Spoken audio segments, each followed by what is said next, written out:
aí, educador financeiro, tudo bem? Espero que sim, hein? Eu sou o Thiago Martelo, prazer em falar com você e agora você vai obter um conhecimento maravilhoso que vai te ajudar e muito aí na ponta a atender o seu cliente. Roda a vinheta!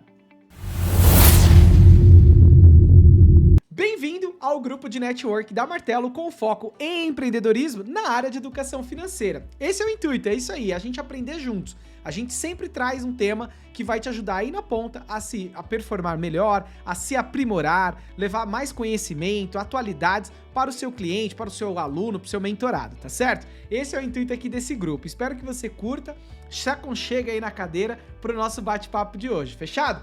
Juntos podemos formar a elite dos educadores financeiros do Brasil, beleza? Vamos pro bate-papo de hoje! Com o tema Psique Humana versus Relação com Dinheiro e as suas Consequências, com a Maybi Lira. Maybi, fique à vontade, o nosso palco é todo seu. Muitíssimo obrigado pela participação. Meu nome é Maybi Lira, eu sou psicanalista. Eu conheci a psicanálise em 2017, foi paixão à primeira vista. Ouvindo vocês falarem, né, sobre a questão financeira, mundo corporativo, empreendimentos, eu saí dessa área para olhar para pessoas, para lidar com pessoas, né? E então eu comecei a atuar com a psicanálise. Hoje eu atuo no atendimento clínico, né? E de quando em quando tenho começado a me aventurar com alguns temas e procurando até conhecimento, entender a psicanálise de outros pontos de vista. E a convite do Thiago, que eu conheci através de uma amiga, ele acabou me fazendo o convite, eu aceitei o desafio. Então hoje eu vim trazer para vocês um pouco desse olhar da psicanálise para com a questão do dinheiro, da relação com o dinheiro, ok? Dito isso, aí sem mais delongas, vou começar falando para vocês o que é a psicanálise. Por que o que é a psicanálise? Porque talvez muitos de vocês não saibam, até porque a Jéssica comentou, ela é psicóloga, as pessoas conhecem muito mais a psicologia do que a psicanálise, né? E são atuações um pouco diferentes, mas que quando trabalhadas juntas, elas são excelentes, né? Eu costumo dizer que quanto mais a gente conseguir trabalhar em grupo, melhor. Então, a psicanálise, ela foi criada em 1896 pelo, na época, médico, neurologista e psiquiatra, que inclusive é austríaco, Sigmund Freud.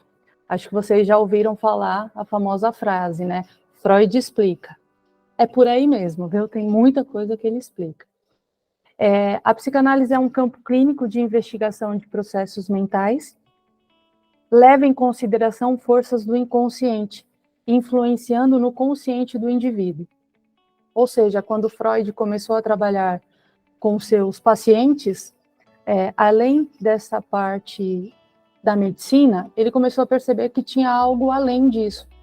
E aí ele começou a conversar com seus pacientes e também a buscar outras metodologias. Chegou na hipnose e da hipnose ele criou a psicanálise. E aí, o que quer dizer a psique? Né? Já que tem algo além do que a gente conhece, né, que ele trouxe como inconsciente, ele chegou na psique. A psique, ela vem do grego psique, né, que é um alento, é um sopro de vida. Descreve-se como alma ou espírito e com a conotação atualmente de mente. Então, toda vez que a gente fala de psique, vamos pensar na mente, ok? É individual e única, sem causa lógica conhecida pelo homem. Assim como essa questão energética, a psique, ela está, né? Ela faz parte, ela não tem algo físico, mas ela está. É a forma como dividimos a mente humana na psicanálise de Freud. Então, quando Freud olhou para tudo isso, ele falou, poxa, eu tenho que buscar uma forma de melhor fazer uma representação de tudo isso que eu descobri. E foi aí que ele chegou nessa representação. Acho que, se vocês todos conseguirem ver aí, é um iceberg. Talvez vocês, eu acredito que já tenham visto fotos do iceberg. O iceberg, ele representou muito bem a psique, por quê? Quando Freud começou a olhar para ele percebeu que existiam 3 camadas no iceberg. Então, essa primeira camada superior, que é a que a gente vê, né? Depois tem a linha do mar, que divide esse iceberg em 2. E abaixo da linha do mar está a maior parte dele. E a gente nunca tem noção do tamanho dela. E aí ele resolveu classificar. Consciente. O que é o consciente? É o que eu vejo. Então, o que eu vejo é a parte superior do iceberg. Aqui a gente está falando das razões, né? Então, eu tenho consciência de que eu tinha apresentação aqui hoje, eu tenho consciência de diversas questões da minha vida, né? Assim como todos vocês. Então, aquilo que eu consigo ver, aquilo que é palpável, aquilo que minimamente eu tenho algum tipo de contato, né? Só que existe essa linha do mar. Então, a linha do mar, ela é considerada um pré-consciente. E aqui começa a questão. Por que pré-consciente? Porque começa a ter algumas coisas que estão escondidas, estão esquecidas. Então, aqui a gente vai começar a trabalhar com as memórias. O pré-consciente, eu até demoro um pouco, mas eu consigo me recordar. Se eu fizer uma força, eu chego. Né? Eu costumo falar muito sobre almoço, café da manhã, né? Pela idade média de todos que eu pude ver as fotos aqui, né? As imagens, vamos dizer que a média aqui seja 25 anos, 30 anos.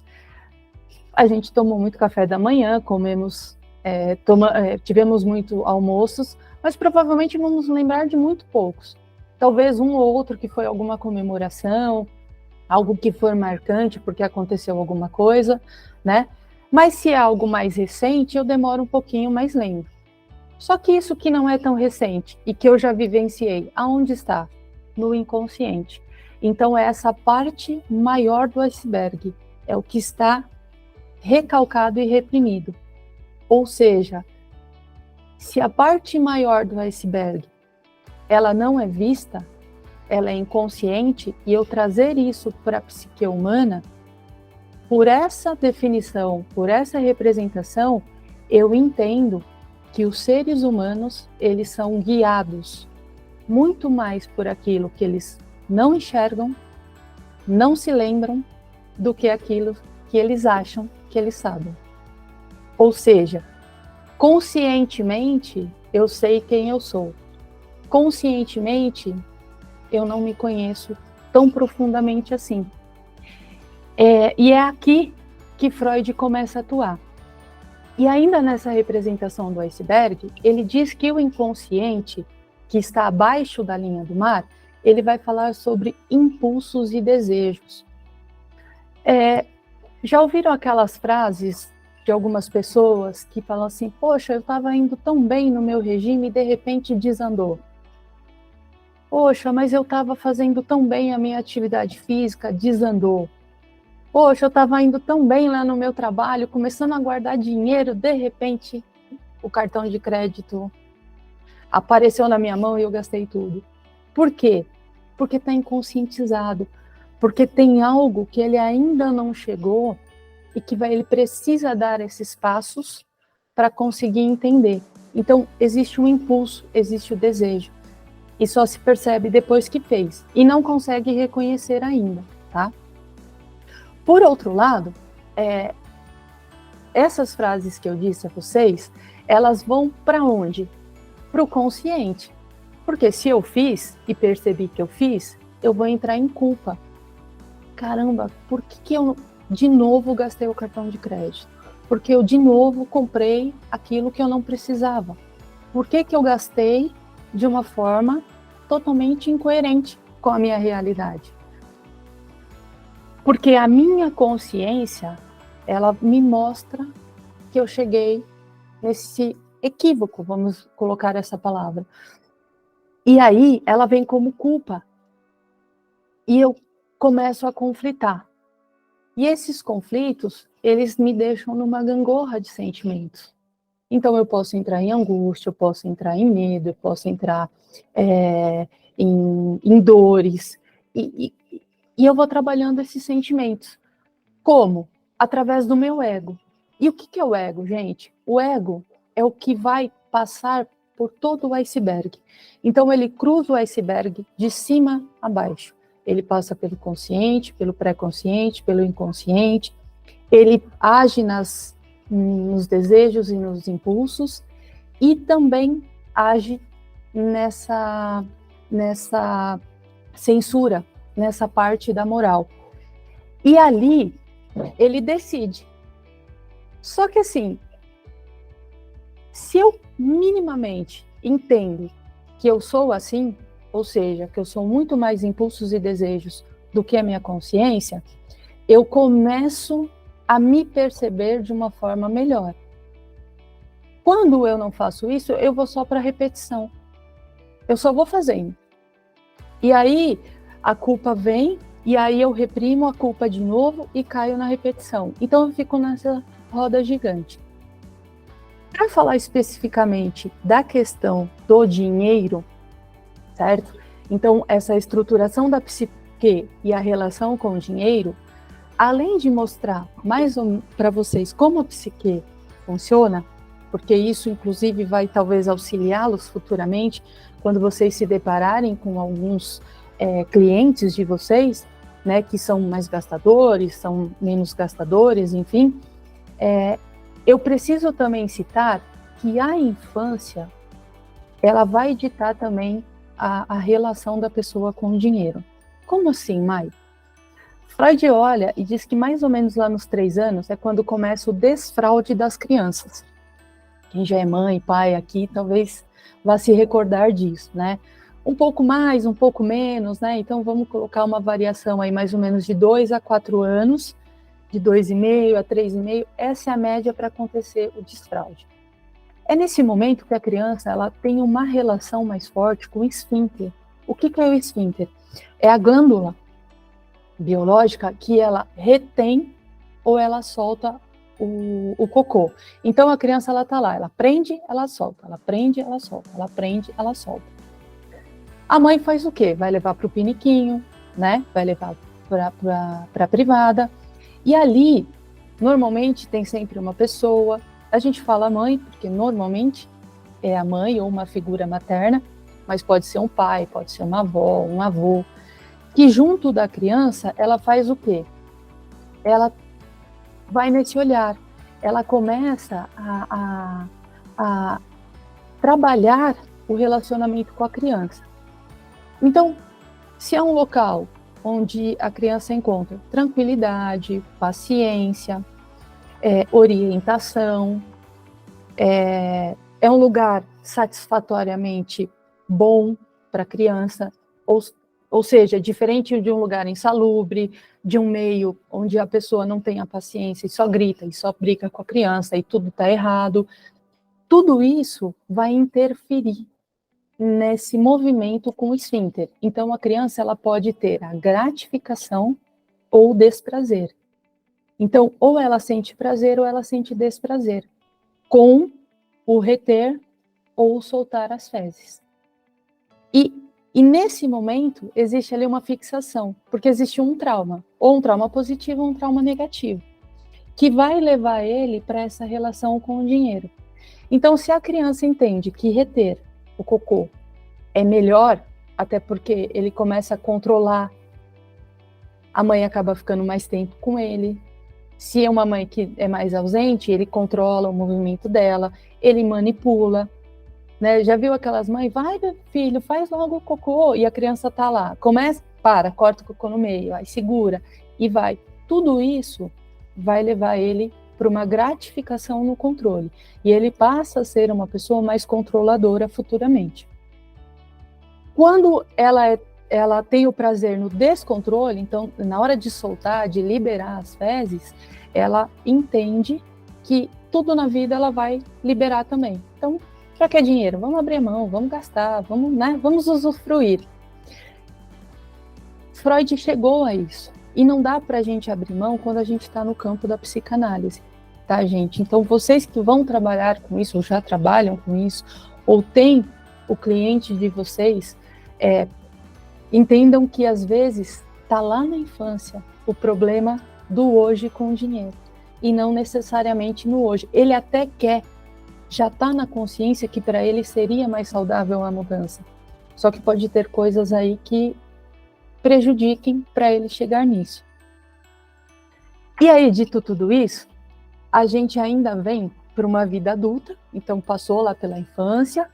Para o Freud, a personalidade do indivíduo ele é formado mais ou menos até os seus 10, 11 anos, que é quando ele conclui todas as fases, tá? Então tem outras, não apenas essa que eu trouxe, que é a fase anal, tem outras fases.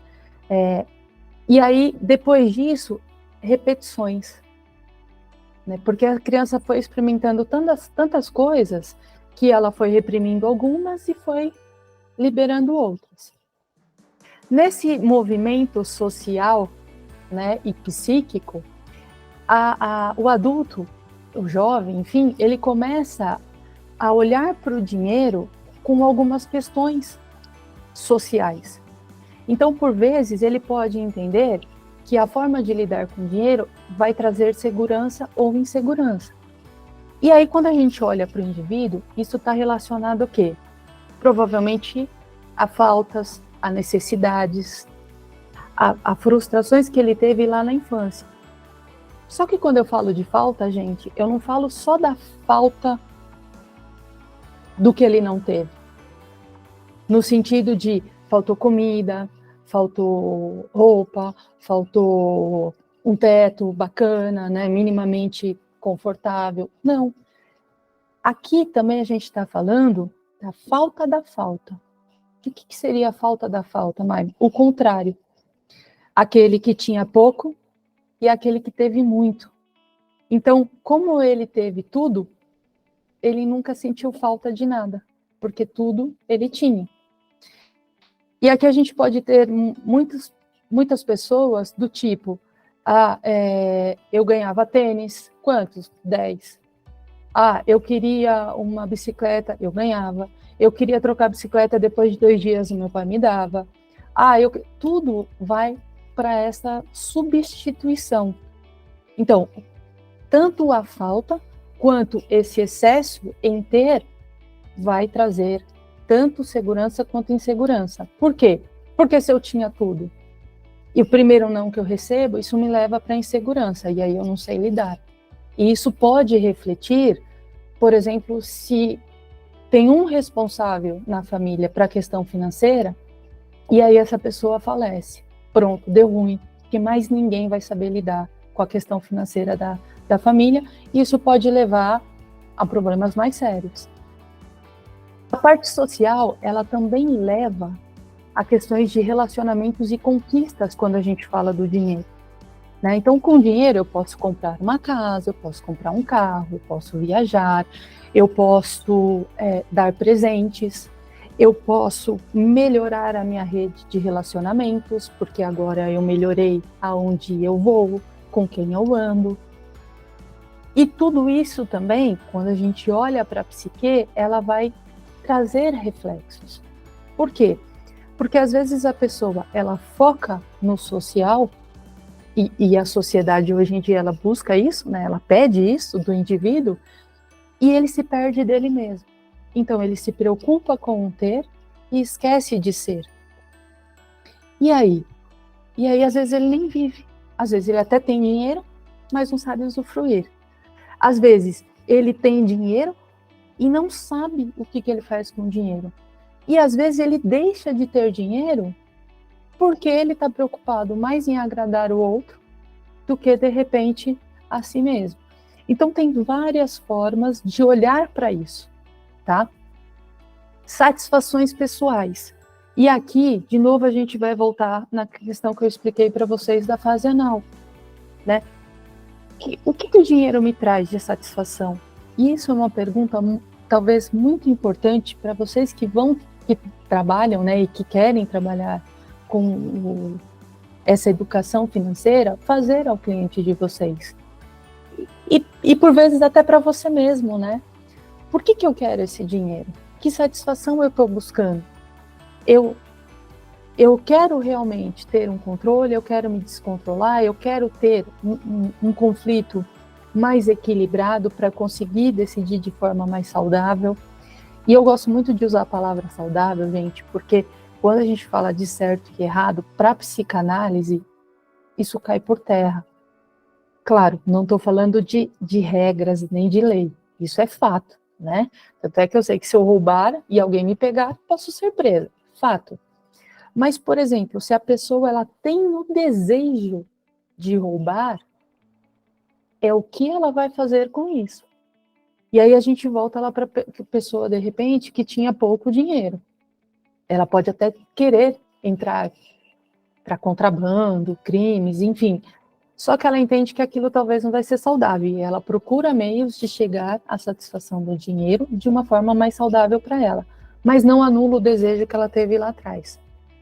Só que, inclusive, isso é algo que ela não pode nem divulgar, né? Porque, socialmente falando, imagina, como é que eu vou me relacionar, ser amiga de alguém que já pensou em roubar? Não, não pode.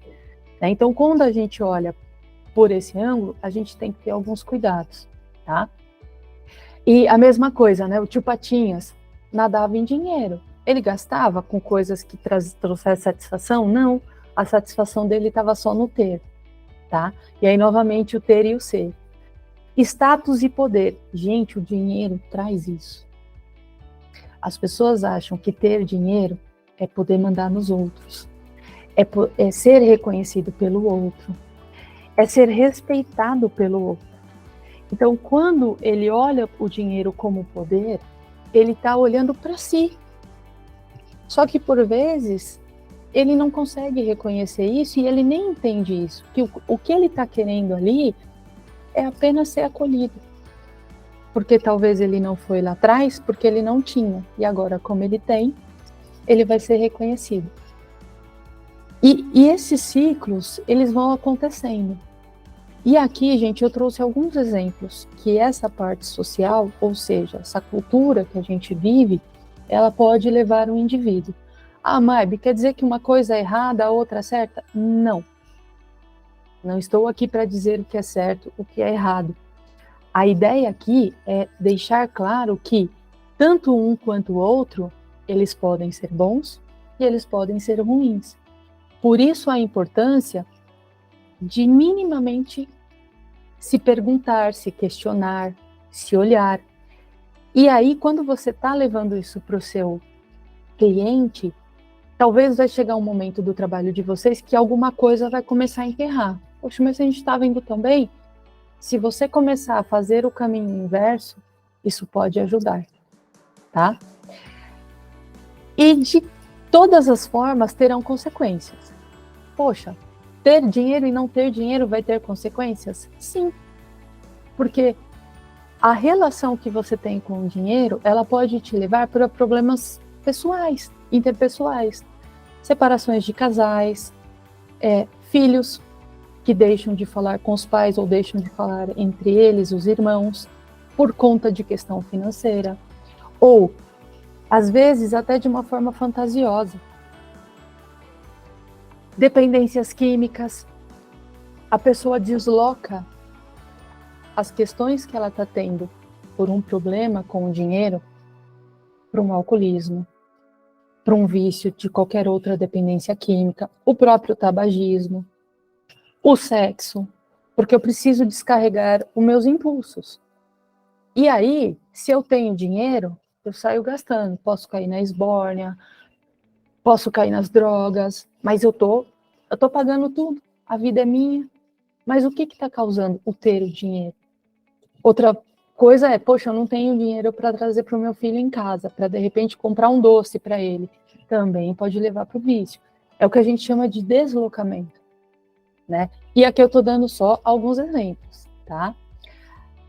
As consequências do dinheiro, tanto do excesso quanto da falta. Desânimo, irritação, insônia, a insegurança. E, gente, pode chegar no momento de chegar a doenças físicas mesmo. Por que pode chegar no momento? Porque, às vezes, quando a gente olha com o olhar da psicanálise, ela pode começar como uma somatização. O que é isso? Poxa, eu estou carregando um peso maior do que eu consigo, eu estou carregando responsabilidades maior do que eu consigo, eu estou carregando angústias maior do que eu deveria e eu não tenho com quem falar, nem como colocar isso para fora. E aí a minha pressão vai subir, eu posso ter problemas ortopédicos, eu posso ter diabetes, eu posso inclusive ter problemas como um câncer. Por quê? Porque eu estou remoendo tanto essas coisas lá dentro de mim e aquilo está pulsionando que aquilo vai para o físico, tá? As ortopédicas são muito famosas, as famosas dores nas costas, porque está carregando peso demais. Homem tem muito disso, tá? Coluna, cervical, joelhos, porque a pessoa vai se tornando tão rígida, dependendo do que ela está vivenciando, essa relação com o dinheiro, que ela começa a ser rígida demais. E aí ela não flexibiliza absolutamente nada. Então isso também pode refletir. Doenças psíquicas. Quais? Várias. Depressão, ansiedade, burnout, né? E aqui eu vou até fazer um parênteses. Eu falei para vocês que eu saí do meio corporativo. Não tinha o burnout ainda naquela época que eu saí, mas eu confesso a vocês que eu estava muito próximo disso, né? Pela estafa mesmo, porque se você não se conhecer, você vai sendo levado por um caminho que talvez nem era o que você queria. Então, em busca de uma questão financeira, de uma aceitação no meio que você vive, de dar mais benefícios, mais qualidade de vida aos seus filhos, à sua família, você vai se permitindo. Então, muitos, talvez, clientes de vocês possam estar indo para esse caminho e totalmente perdidos com essa questão financeira. Então, o quanto eles vão se organizar, mas o quanto, de repente, essa parte aí psíquica pode estar envolvendo. E se vocês que estão aqui interessados em conhecer a mente humana, começar a trabalhar com isso, acreditem, vocês vão estar um passo à frente. Porque a maioria das pessoas vão olhar só para números e resultados, né? E na verdade, para você ter um bom resultado, a pessoa precisa minimamente entender talvez algumas coisas que ela nem tinha olhado para isso antes. E o suicídio, gente? As pessoas confundem muito a depressão com pessoas que estão desanimadas, melancólicas, não querem levantar da cama, mas tem um monte de gente depressiva rindo, trabalhando. As pessoas chamam eles de gente boa. Nossa, aí quando a pessoa chega ao suicídio, poxa, como assim? A pessoa estava tão feliz, estava rindo, tal. Então isso acontece também, tá? E aí, já chegando quase no final da palestra, tá, Maybe, você trouxe tudo isso, mas tem como a gente lidar de uma forma mais leve o trato com o dinheiro? Tem. A forma de lidar com o dinheiro fala muito sobre a história de vida da pessoa. Como eu falei para vocês, talvez em algum momento do trabalho de vocês, parar e conhecer um pouquinho da história pode abrir caminhos para vocês auxiliar e o seu cliente continuar na evolução dele, para que ele não trave, para que ele não volte para trás ou até mesmo para que ele desista. Resolver questões familiares pode auxiliar no trato com o dinheiro, pois tira a emoção e traz para a razão. E resolver aqui, gente, não quer dizer que, olha, você e seu irmão não se falam, faça as pazes. Não. Mas resolver é entender, às vezes, o que fez com que ele rompesse com o irmão, rompesse com a família. Mas ele olhar para ele de uma forma mais leve, mais saudável e se permitir. Se ele vai resolver mesmo com o irmão ou não, talvez possa ser possível, talvez não. Mas se ele se resolver com ele mesmo, excluindo culpa, se perdoando, entendendo o que levou ele, de repente, a brigar com o irmão, principalmente essas questões familiares, financeiras, isso pode ser um bom caminho para ajudar nessa leveza do trato com o dinheiro. Outra coisa, aprender a lidar com frustrações, né? Frustrações é algo que a gente sabe que vai acontecer para a vida, mas nem sempre a gente se permite, né? E não é fácil, não é gostoso receber não, mas é necessário em muitos momentos. E talvez vocês terão que fazer esse papel do não para o seu cliente. E aí, como vai ser? Porque você vai ter que frustrá-lo para poder gratificá-lo no objetivo dele de repente, se reeducar, de conseguir ter um equilíbrio financeiro mais saudável e até poder guardar dinheiro e ir atrás dos sonhos que ele tanto quer. Desconstruir crenças. Então, aqui a gente vai trabalhar muito também com coisas que o outro traz para vocês, né? Frases do tipo, nasceu pobre, vai morrer pobre. Pobre não pode estudar. Pobre não vai ganhar dinheiro. Pobre tem que executar. Ou então, não, você é filho de empreendedor, você tem que ser empreendedor. E a pessoa gosta de fotografia. Não, você é médico, eu sou médico, seu avô era médico, você tem que ser médico para ganhar dinheiro. Não existe outra área da família para ganhar dinheiro. E aí a pessoa quer ser aquilo. Né? Então, desconstruir crenças faz parte desse movimento para lidar com uma forma mais leve. Minimizar conflitos para equilibrar a relação com o dinheiro. Minimizar conflitos é você se conhecer melhor, né? E se você se conhece melhor, acredite, você também vai conhecer um pouco mais do seu cliente. Em alguns momentos você vai olhar para ele e falar, talvez aqui eu preciso segurar um pouquinho a planilha, que é o desplanilhe-se, na verdade, né? Mas eu preciso olhar um pouquinho mais para o ser humano agora. Então eu vou deixar, e aí eu vou até usar a lupa financeira como exemplo, porque eu acabei fazendo também, né? E aí tem algumas perguntas que faz, responde rápido, você pumba, e depois você fala assim, não, por que eu respondi aquilo? Eu sei que é isso, mas não é o inconsciente que vai reger, e aí escapa. Então o inconsciente, ele escapa. Tá? E é esses escapes que por vezes é importante você estar atento e ver quando eu paro e volto um pouquinho ou quando eu continuo, para auxiliar nesse equilíbrio do meu cliente junto com a relação com o dinheiro. O que eu gostaria de resumir de uma forma bem sucinta aqui para vocês, né? É que assim, quando a gente olha para a psique humana, quando a gente olha para a questão do dinheiro, tem muita coisa. Vocês citaram a Vera Lúcia aqui, eu não conheço muito, mas eu conheço um pouco do trabalho dela, é excelente. Não me aprofundei porque eu não estou procurando no momento essa área, mas ela é sensacional. Só que você olhar e entender que tem coisas que vão barrar, porque nem a pessoa está ciente ainda, isso vai acontecer. E aí, como é que você vai ter o jogo de cintura para dar continuidade no trabalho dele?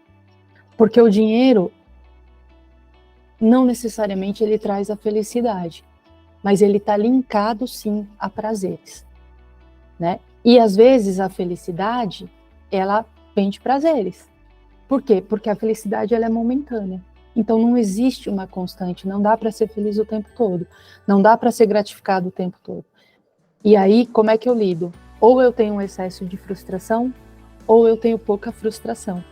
E vocês vão passar, talvez, pelos dois tipos de cliente. E entender minimamente isso pode ser um caminho para auxiliar vocês. Tá? Então, assim, basicamente era isso que eu queria trazer para vocês aqui hoje. E a gente fica aberto, lógico, aí as perguntas, se vocês tiverem algumas dúvidas, enfim. Como eu falei, eu acabei focando bem nessa profundeza da psicanálise, né? Para trazer a relação com o dinheiro, para vocês minimamente entender como a mente humana ela é complexa. E que você trouxe a questão do burnout. E aí o Jaci falou assim, eu não sei o que significa. Aí eu contextualizei aqui para ele em palavras de leigo, né? Porque eu sou leigo, não sou especialista no assunto. Mas se você puder explicar um pouquinho o que é o burnout, por que ele acontece e quais as consequências que a gente pode ver dentro dessa relação com o dinheiro, por favor. O burnout, ele é um esgotamento emocional. E ele está muito ligado à questão do trabalho, do mundo corporativo, né? Então, quando a gente fala do mundo corporativo, metas atrás de meta, cobrança atrás de cobrança, mudanças de cargo, aumento de responsabilidades, tudo isso vai trazendo para a pessoa um acúmulo, e isso vai levando ela para esse esgotamento, tá? Então, sintomas de estresse, eu até citei essa questão física, né? Que pode ter um colapso, começa a ter dores, mas eu não fiz nada, e tá doendo aqui, tá doendo ali, daqui a pouco tá doendo o corpo inteiro, né? A pessoa começa a ter alguns desequilíbrios. Ó, a Angélica tá dizendo aqui que teve o burnout, né? Então, assim, ela te leva para um caminho de muita pressão, e a pessoa não sabe lidar com aquilo. E aí ela chega no momento que ela só é cobrada e só é questionada, a panela de pressão explode, essa que é a verdade. E aí entra a patologia. Legal, Maybi. Essa questão, né, da somatização, do burnout, a gente tem vários sintomas físicos, né? Então, baixa imunidade, alopecia, não sei se é alopecia ou alopécia, nunca sei falar isso. Inflamações, problemas intestinais, problemas coronários, pressão, enfim. Então, a própria diabetes, colesterol, vai mexendo com todo esse equilíbrio físico e biológico da pessoa também. Então, a gente olha para os dois campos, né? O físico e biológico e o emocional. Perfeito. Maybi, eu fui fazendo aqui algumas notas, né? Essa questão do inconsciente, dos impulsos e desejos, a gente consegue conectar um pouquinho com aquela teoria do cérebro trino, né? Do Paul MacLean, onde o nosso principal sistema, ele é emocional, ele é o sistema límbico, né? Então, tudo aquilo que você falou, assim, dos impulsos, dos desejos, a psicanálise, ela traz essa questão do ser humano emocional, né? E aí, o principal ponto é realmente o autoconhecimento, essa inteligência emocional para conseguir tirar melhor proveito da situação, né? Exatamente isso, Danilo. Quando você traz os impulsos, ele te impulsiona tanto para coisas boas quanto para coisas não boas, né? Ou saudáveis e não saudáveis. Se você minimamente não olhar para isso com carinho, com cuidado e com atenção, isso pode sim te levar para situações de total desequilíbrio, né? Nos relacionamentos, na questão financeira, na sua saúde, na sua agressividade. Então, e quando eu falo do equilíbrio, eu gosto muito de usar uma metáfora da balança. Por que a balança? Eu falo que isso aqui não é equilíbrio, está desequilibrado. Isso aqui também está desequilibrado. Só que isso aqui também não é equilíbrio, porque isso aqui significa que a balança, ela está parada, inerte. E a vida não é feita assim. Então, você ter esse movimento, entender, inclusive, que dias, talvez você não vai estar bem, mas dias você vai estar bem. E aí a sua balança está equilibrada. Porque tem dia realmente que você vai pulsionar para as frustrações, tem dia que você vai pulsionar para as gratificações, e você está aqui, ó. Isso é viver, isso é ter equilíbrio. O que não pode é permitir que vá se afastando muito. Então, esse autoconhecimento, ele faz toda a diferença, sim. é tentar reduzir essa diferença, essa amplitude, né, para uma amplitude menor, mas essa oscilação ela vai acontecer. Inclusive, né, ela é saudável que naturalmente, aconteça. sim. É isso mesmo. Perfeito. Um outro ponto aqui que eu coloquei, a questão da importância e da influência das crenças, né? Então, as crenças herdadas, vividas, experienciadas, os traumas na formação do comportamento que a gente vai ter na vida inteira. Consequentemente, a relação com dinheiro, relação com chefe, com colegas de trabalho, com parceiro, parceira, né? Relações amorosas, amigos, enfim. E, talvez ao mesmo ponto, a questão dos valores. Então, como que você tem, né? Como que a gente tem essas crenças e como que a gente também tem os valores, que é aquilo, né? Por que ter o dinheiro ou não ter é importante para você? Por que você compra muito e, de repente, as coisas até estragam, você compra e não usa? Então, se conhecer, saber quais são essas crenças? É porque as crenças, às vezes, elas estão tão veladas, tão enraizadas, porque elas são verdades absolutas, né? A pessoa nem questiona aquilo. É isso mesmo. Mas ir cavocando cada vez mais esse subconsciente ou inconsciente para trazer à tona disso e melhorar não só a relação com o dinheiro, mas todas as relações da nossa vida, né? Essa questão com a crença, né? Se a gente... Uma coisa bem simples, né?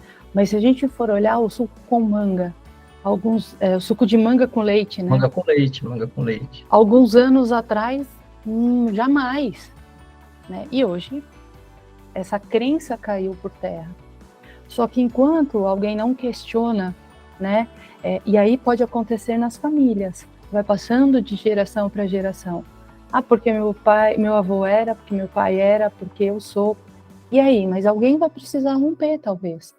Justamente para encontrar essa melhor forma ou a forma mais saudável de continuar o crescimento da pessoa, da família, da educação, e isso vai pegando para todas as áreas.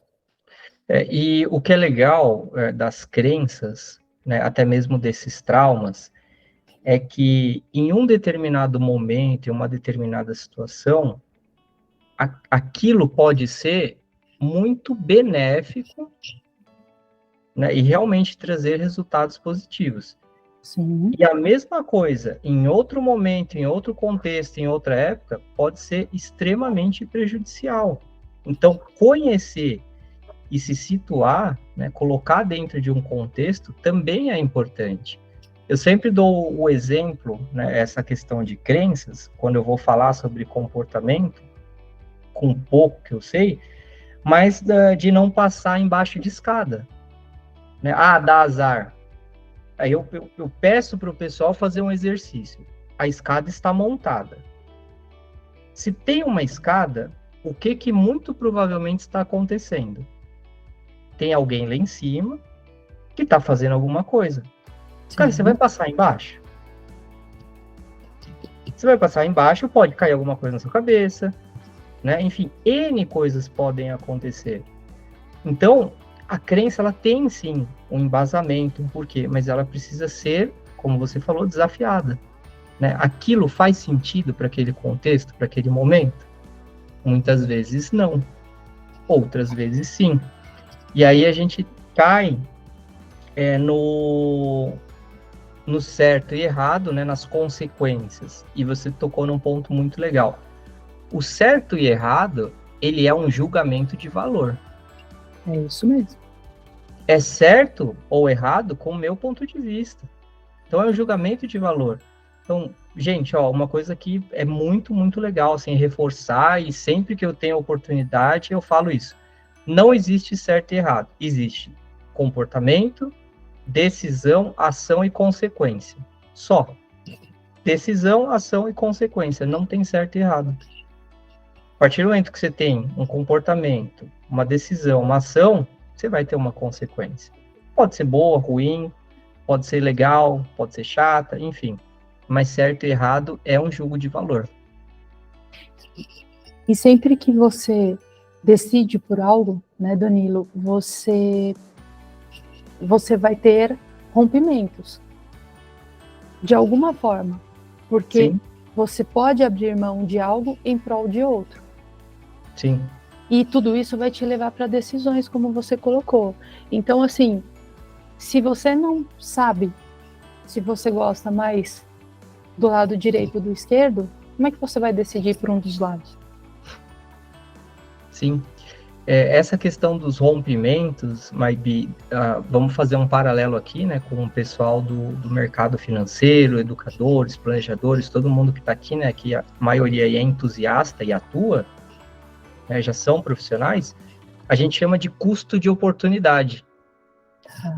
A partir do momento que eu decido algo, eu deixo todo o resto de fora. Né? Então, o custo de oportunidade no mercado financeiro, eu tenho R$ 1.000 para investir. Eu tenho milhares de investimentos que eu posso fazer. A partir do momento que eu decidi por um, qual foi o meu custo de oportunidade? Todos os outros. Né? Então, é bem isso. Rompimentos acontecerão e é importante se conhecer para tomar essas decisões de uma forma muito consciente. E também saber lidar com essas decisões depois, né? Porque, Sim. mas eu decidi errado. E aí, de novo, a gente volta para o momento, para o parâmetro. Errado quando? Agora, depois de um ano? Ou errado há um ano atrás? O que se tinha de conhecimento ou informação e o que se tem hoje é a mesma coisa? Né? Então, Sim. isso também dá diferença. E às vezes as pessoas, elas mesmas se julgam, né? Há um ano atrás eu fiz besteira, não era isso que eu deveria ter feito. Olha o julgamento, olha a condenação, olha a censura dela com ela mesma. Então, é importante olhar para isso, tanto de fora quanto de si mesmo. E nós estudamos tanto a parte técnica, né, a parte de investimento e tudo mais, para a gente adentrar a parte psicológica da pessoa, eu acho que é uma grande dificuldade, né? Por exemplo, a pessoa está com um problema pessoal, aí está afetando, e a gente chegar lá, acho que é uma grande barreira para a gente que estuda muito a parte técnica, né? Tem uma dica para a gente chegar, né, nessa parte das pessoas?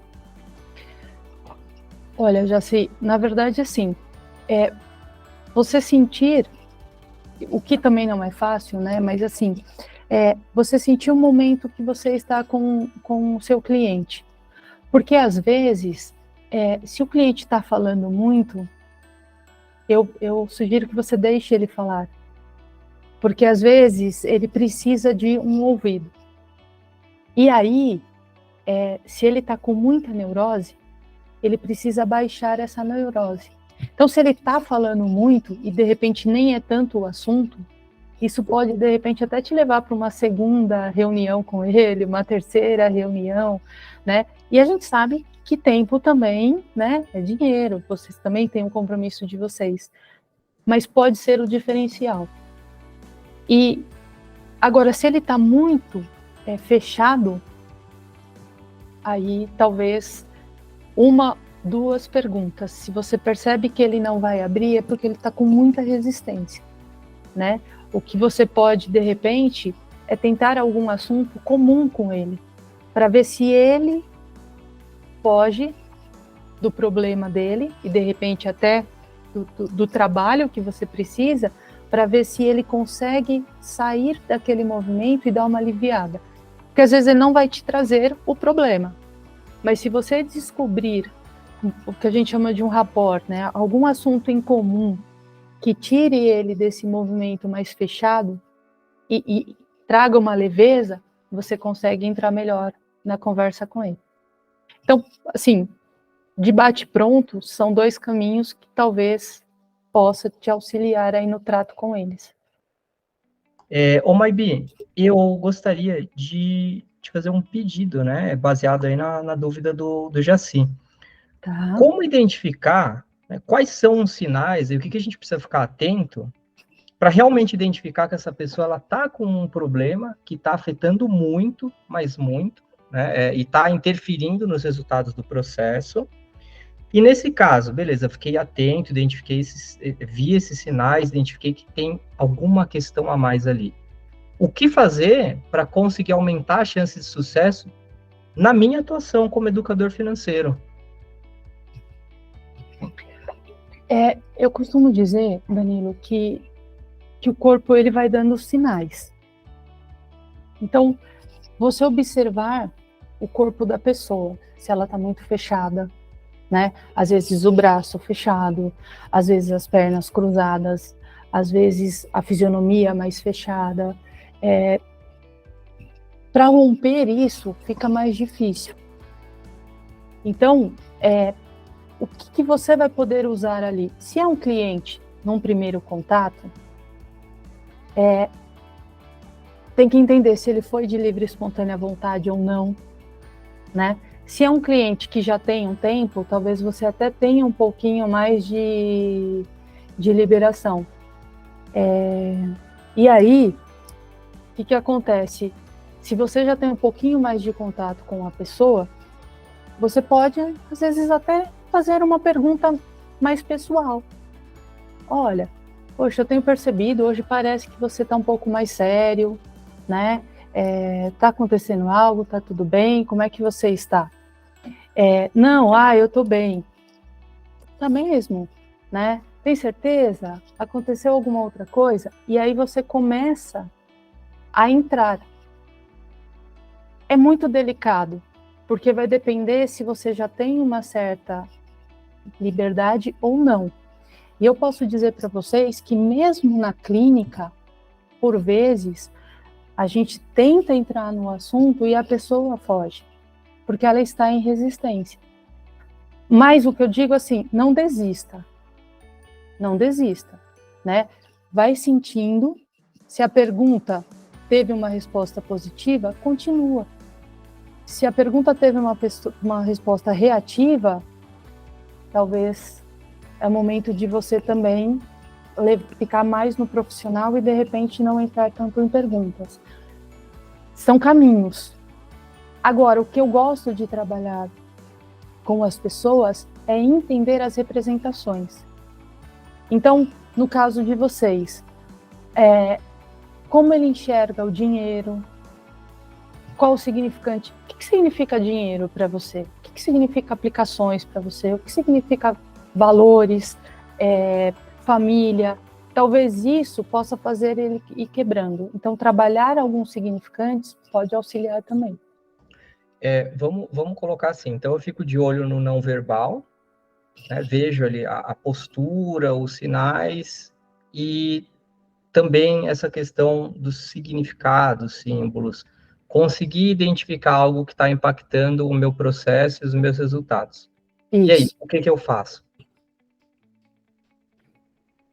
Não entendi, você faz como assim?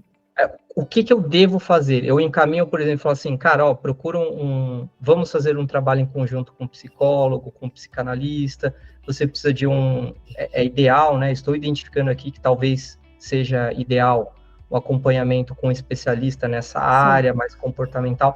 Qual seria uma ação, uma vez que eu identifiquei esse padrão, qual que seria uma ação legal para tomar? A forma como você vai abordar, você que vai sentir o seu cliente. Mas, às vezes, você conseguir entrar no assunto sem deixá-lo tão exposto. Ou por você mesmo, do tipo, olha, vamos supor que vocês estejam no assunto. Isso que você acabou de falar, eu tive uma palestra, né? Ou tenho alguém que começou a fazer análise. Você já fez análise, você tem um interesse. Então, você abordar de uma forma leve, né? Sem dizer a ele. Por quê? Talvez ele possa se sentir acuado nessa situação, né? Mas você pode dizer a ele sim, olha, sabia que lidar com dinheiro tem relação direta com a infância, com a sua estrutura de vida. E, poxa, eu conheço pessoas que já fizeram análise e que evoluíram nesse sentido.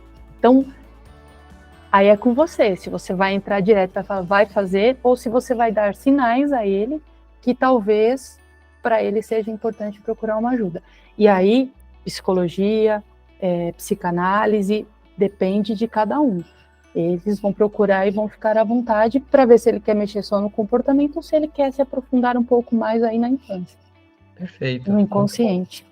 Porque aqui na Martelo a gente cuida da parte técnica, essencialmente. A gente entra, né, com um pouco de comportamento, por toda a experiência do Thiago, até por um pouco do meu background, mas não é nossa especialidade, né? Então, a gente trata muito mais aqui, o foco é a parte técnica. E eu já vi o Thiago, a gente acompanhou, né, vários atendimentos, e o Thiago, né, imagina, o sobrenome dele é Martelo, e aí ele fala, cara, eu não tô aqui para alisar não, eu tô aqui para dar martelada. E ele, a forma como ele trata, né, esses assuntos, é muito legal. Eu já vi, por exemplo, ele identificou isso, né, numa cliente, ele falou assim, ó, é o seguinte, eu só te atendo se você for fazer um acompanhamento. E aí eu quero que você me traga uma carta, né, dessa profissional, periodicamente, porque se você parar, a gente para por aqui também, né? E aí vai, lógico, do perfil aí de cada educador, né? Mas aqui a gente dá a martelada mesmo. É o individual de cada um mesmo. Como eu falei, cabe, inclusive, na função de vocês também frustrar, né? Sim, então, a frustração faz parte da educação. O sim. como, aí é o jeitinho de cada um mesmo. Mas, às vezes, é importante você ser direto e objetivo. Até porque, às vezes, a pessoa busca um educador, um planejador financeiro, às vezes, como qualquer outro profissional, né? Psicólogo, psicanalista, para ouvir aquilo que ela quer. Exatamente. E, cara, isso não vai mudar o jogo. O Thiago, ele fala, eu não tô aqui para ser seu amigo. A gente pode até se tornar amigo, por convivência e tal, mas eu não tô aqui para te agradar, para falar o que você quer ouvir. Eu tô aqui para mudar a sua vida financeira. E falar o que o cara quer ouvir, né, às vezes ficar alisando, infelizmente, na maioria das vezes não vai mudar nada.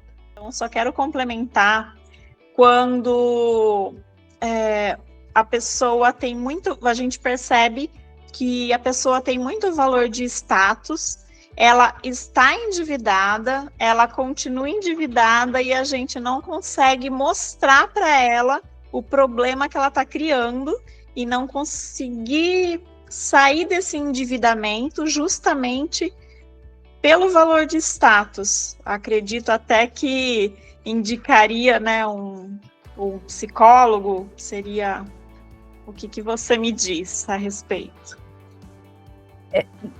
Nesse caso, Angélica, se você já fez a tentativa com carinho, como eu falo, com amor, com jeitinho, aí é na martelada. Mais ou menos o que o Thiago fez. E a gente até conversou sobre esse caso. É o seguinte, ou você vai, ou a gente rompe por aqui. Porque, na verdade, não é que ela não está vendo, ela não quer ver. Ela não quer se reconhecer naquele movimento. Ela não aceita dar um passo para trás para poder dar mais 15 para frente. E aí ela não vai sair disso nunca. Então, nesse caso, aí é você que vai decidir. Ou você continua nesse banho-maria, né? Nesse jogo de empurra-empurra, então você faz... Se tornando um desgaste para mim, né? Para o educador financeiro, e seria somente um acolhimento para quem está sendo atendido. Então, acaba que, ou, como o Danilo disse, entra com a martelada ou dispensa, né? É aquilo, né? Água mole em pedra dura, tanto bate até que fura. Agora, até que ponto você também está realmente disposta a repetir e repetir e repetir para que isso aconteça? Obrigada. Imagina. Ô, Angélica, compartilhando aqui, eu sou estratégico aqui, né? Back-office, administrativo, atuo junto com o Diego nos processos, né? Então, quem cuida de atendimento é o Thiago. Mas eu acompanho o dia a dia. Angélica, aqui a gente demite cliente, tá? Aqui a gente demite cliente, porque você não ajuda quem não quer ser... Faz sentido. Você não ajuda quem não quer ser ajudado. Se ele não quer avançar, não faz sentido. Entendeu? Então, assim, não tem... E ainda o Thiago vira e fala assim, amigão, ó, a partir de agora, não vou mais te atender, e por favor, não fala que você veio aqui. porque sua vida financeira vai continuar uma meleca, e aí você vai falar que o meu trabalho não deu resultado. Então, ó, por favor, não indica ninguém, não fala que você veio aqui, vida que segue. O dia que você resolver mudar de vida, assumir aí suas ações, aí você pode voltar te atendo com o maior prazer. E o nosso papel, né, o nosso papel aqui como educadores e planejadores e coaches financeiros e qualquer coisa do gênero, é elevar o nível de consciência do cliente. Então, assim, se o nível de consciência ele está elevado, se a pessoa consegue enxergar com clareza, né, e mesmo assim ela toma a decisão consciente, que você fala assim, meu Deus, como que a pessoa está... A gente já atendeu pessoa, por exemplo, que vendeu casa para manter um carro. Só que é o valor da pessoa. Ela sabia tudo o que ela precisava fazer. Ela sabia tudo o que ela precisava saber. E ela tomou essa decisão. E aí é o que a Maybi falou, pô, decisão e consequência. Né? Então, assim, é complicado, é uma linha muito tênue, mas tem hora que você tem que demitir o cliente, porque senão vai falar que você que não deu resultado. E na própria análise, tá, gente? Nem todo mundo que faz análise, que busca, eles querem também a mudança. Na verdade, muitos vêm buscando que nós, profissionais, mudemos eles, ou resolvemos o problema deles. Mas fazer o que eles precisam fazer, eles também não querem. Então, isso é em várias áreas. E aí, como o Danilo disse, ou você espera, ou você decide por ele. Ô, Maybi, o pessoal, assim, todo mundo quer mudança, mas ninguém quer mudar, né? É isso mesmo. Todo mundo quer resultado, mas não quer o processo. Essa questão é porque eu imagino que seja muito dificuldade de sair da zona de conforto, né? Hoje as pessoas que vêm para atendimento, elas estão numa zona de conforto, elas estão confortáveis, mesmo que elas saibam que a vida financeira que elas vêm levando não está dando certo, é difícil mudar padrão de comportamento, é difícil sair da zona de conforto, é difícil fazer diferente. Por isso eu acho que a questão psicológica ela é fundamental na mudança de padrão de vida, na mudança de comportamento diante do dinheiro, né? E tudo isso que a Maybi trouxe, eu acho que é muito importante. Eu ainda não conhecia essa parte infantil, né? Eu estudo muito a questão da família, o que a gente aprende sobre dinheiro no seio da família, a gente aprende sobre dinheiro com os pais, a gente aprende sobre dinheiro vendo, ouvindo, vivenciando situações com os nossos pais. E muitas vezes a gente segue padrões em relação a isso. Muitas vezes a gente repete o comportamento familiar e isso vai passando de geração em geração, como as crenças, né? As crenças elas vão passando de geração em geração e geralmente a gente ouve ali no seio da família. Então, Maybi, eu queria entender da psicanálise um pouquinho, o que a psicanálise traz sobre isso, né? A respeito desses padrões familiares que a gente vem seguindo, como quebrar esses padrões familiares, porque dentro da psicologia do dinheiro a gente traz muito essa questão de identificar o que eu estou repetindo, o que hoje faz sentido para a minha vida atualmente, ou o que já não faz mais sentido e que eu preciso mudar, que eu preciso fazer diferente, que eu preciso quebrar esse padrão para que ele não passe para as próximas gerações. Como que a psicanálise olha para isso? Eu diria a você, Jéssica, que, de certa forma, a gente também vai para esse caminho da pessoa entender o que é saudável ou não dentro dessas repetições. Só que a gente olha para que ela consiga reconhecer se aquilo foi algo que ela introjetou por uma fala da mãe e do pai, e se ela só introjetou, mas ela reconhece que não é dela, como ela vai buscar essa mudança? E aí ela talvez tenha que romper algumas coisas, inclusive com os pais, né? Ou se ela reconhece aquela projeção do pai e da mãe como sendo dela. E aí, o que ela vai fazer com aquilo? Se ela reconhece que é dela também e que está saudável, vida que segue. Se ela reconhece que também é dela, mas que mesmo assim não é saudável, o que fazer?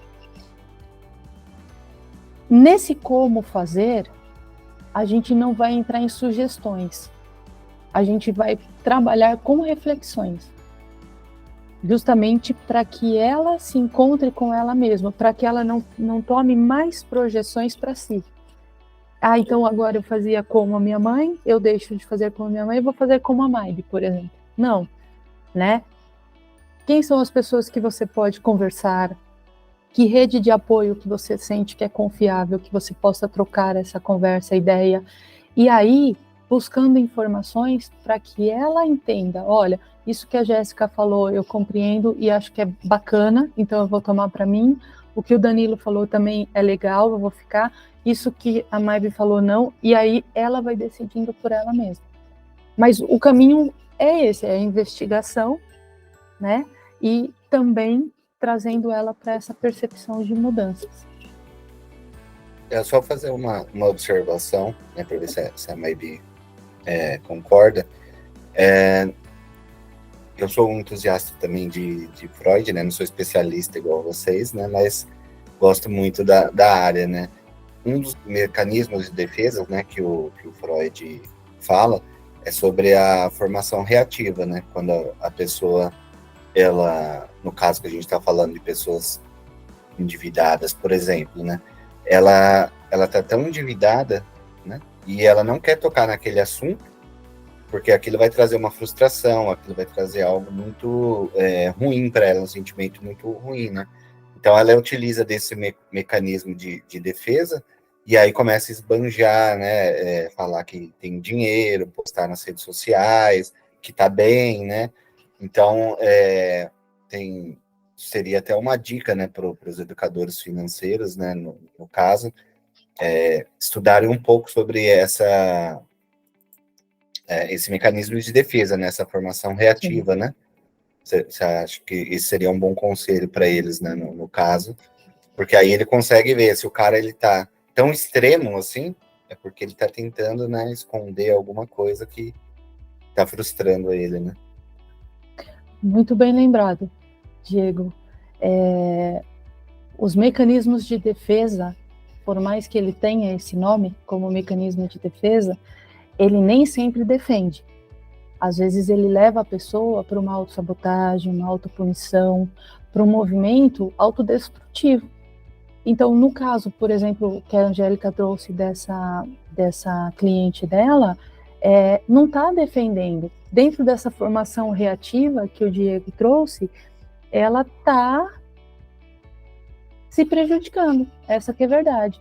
E os mecanismos de defesa, talvez possa ser um caminho sim, né? Porque não tem só a formação reativa, tem a racionalização, então aquela pessoa que racionaliza demais, a negação, a justificativa, o deslocamento, e aí ela vai juntando um sobre o outro e vai criando uma fantasia, um mundo que leva ela, inclusive, para uma imaturidade e uma infantilidade, né? Achando que tá bem, mas não tá.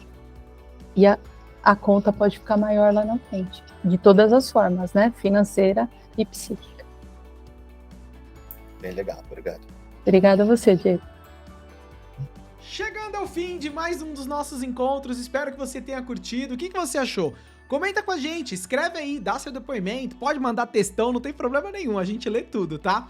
Olha, além disso, é muito importante que você preencha a pesquisa de satisfação, só assim a gente vai conseguir se aprimorar cada vez mais para te entregar uma experiência ainda melhor, beleza? Ó, até o próximo encontro, não vai perder, hein? Fica atenta na agenda. Tchau, até mais!